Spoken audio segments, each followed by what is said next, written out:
Okay, good morning, friends. Today, I like to give you guys food for thought. And I'm going to start out with John 21:17. The third time he said to him, Simon, son of John, do you love me? Peter was hurt because Jesus asked him the third time, do you love me? He said, Lord, you know all things. You know that I love you. Jesus said, feed my sheep. So some of these videos, I'm trying to give you people something to chew on. And today, I'm going to try and tie some pieces together for you. I hope, and you know what, this is not going to be for everybody. Some of this is going to be so far out of reach for some people, and I understand that, and I'm sorry if you don't understand, but maybe if you just one little piece of it, if you chew on it, I mean, suck on the juice, or, I don't know, sop the plate, something. Alright, so here we go. That's what I want to show you today. Hold on. Okay, today, it's going to be funny. Maybe some of you have seen this, maybe you've not. It's okay. There's a movie come out in the 80s and the 90s and 2000s. It's called Transformers. Transformers. The entire movie is a story of good and evil. Good has came to earth, and they have brought with them the cube of Ah. AWE. Now, it's called the All-Spark. The cube of Ah, I'm going to show you that real quick. The cube of Ah, which is here, let me just plug in any one of these, there we go, is a creator of worlds. The Transformers, the good ones, have brought it here, and there's the cross, and they've hidden it. Let's see, here it is. This is the young man that's like the star of the show. They've given him the cube of Ah. They hide it in him some kind of way. I forget, I've seen the movie many years ago. So anyway, the movie's about the cube of Ah. It is the creator of worlds. The evil Transformers want to possess it.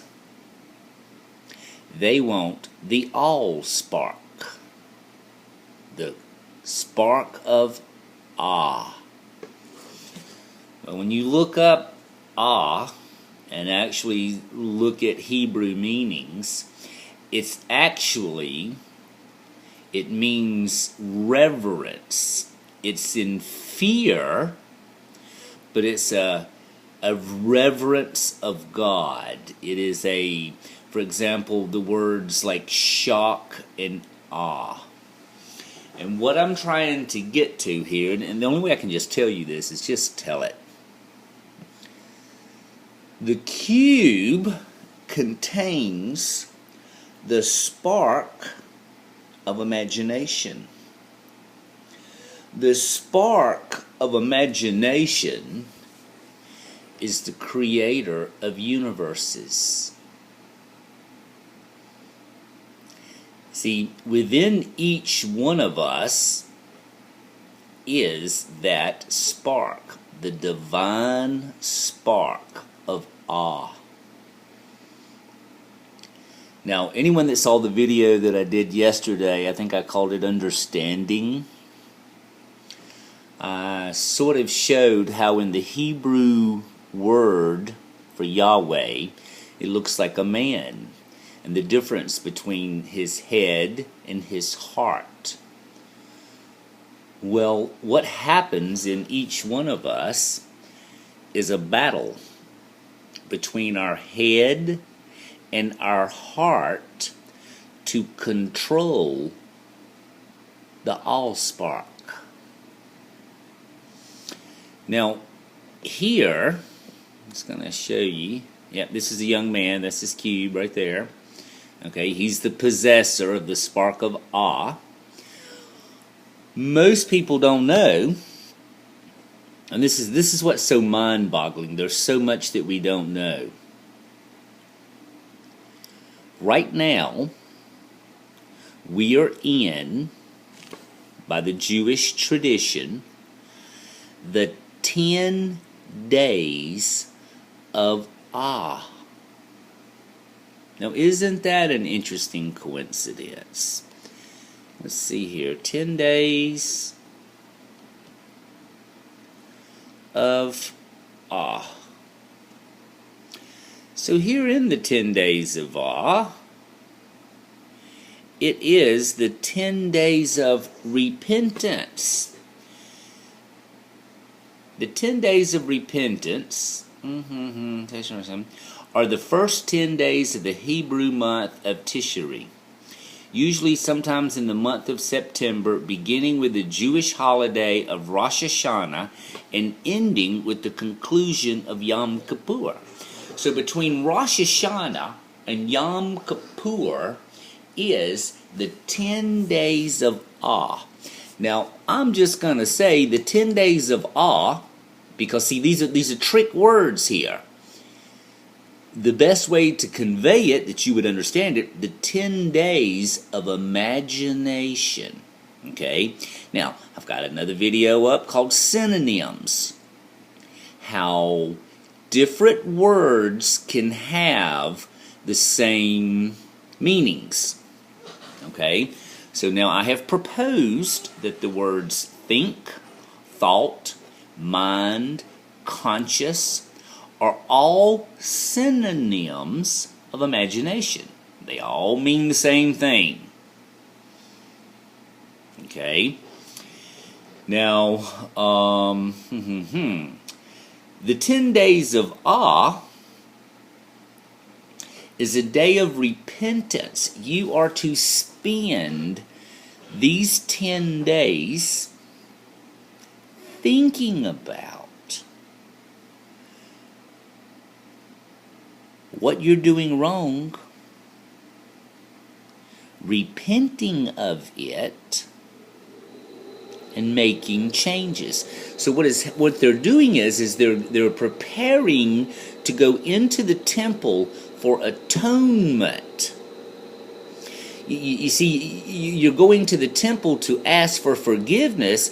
Well, you might better sit down and take a little time and see what it is you need forgiving for. This is the 10 days of Ah. Now, if I look at that's 1 Kings. Let me get this quick out of my Bible for you. Okay, also, anybody wants to, if you want to follow it, read it for yourself, I highly recommend. But I'm going to 1 Kings right now. I think it was 10. Here it is. It's actually 6. I should have known. 1 Kings, chapter 10, verse 20. And the oracle in the forepart was 20 cubits in length, and 20 cubits in breadth, and 20 cubits in the height thereof. And he overlaid it with pure gold, and so covered the altar which was of cedar. So Solomon overlaid the house within with pure gold, and he made a partition by chains of gold before the oracle, and he overlaid it with gold. Okay, this oracle is a cube. It's 20 by 20 by 20. It's a cube. It contains the divine spark. The spark of Ah. Okay. Well, now I know all this had to happen. I understand that. But where we are now, and looking at it now, the Ark of the Covenant and this cube is almost like me taking a box out of the trash can and painting it very pretty and gold and making it very beautiful, and then walking around and telling everybody they better do what I say because I got God in that box. And you don't want me to let him out. And in some kind of weird way, we all are scared of their box. You see, the divine spark is not in that box, it's in each one of us. Every man that is ruling this world, that's trying to control everyone, we have the same breath in us that he does. Why does he rule? It's godly ordained, but I don't know. Something's happening now, and I think this awe thing, the cube, the spark, and I mean, if you actually even read, I mean, really look at this, the chain that he puts up, it makes what is called a hyperdimensional cube. Okay, and what I'm trying to get, basically the bottom line is, here it is, people, your imagination is extremely important. You need to be very aware, what are you doing with it? If your mind is controlling your imagination, then you would be of the Antichrist spirit. If your heart is controlling the imagination, you would be a Christ follower, a disciple, a Christian. Now, you have no idea how many Christians have no idea of this, because their religion, I'm going to bring that one up to you real quick. You know, Jesus cast the demon out of the young man, and he asked him, you know, what was his name? And the demon said, Legion. Well, now in the world, we have religion. Religion teaches judgments. Judgments is not of the heart. Take a look at it for yourself. I'm just trying to give you something to chew on. Y'all have a good day.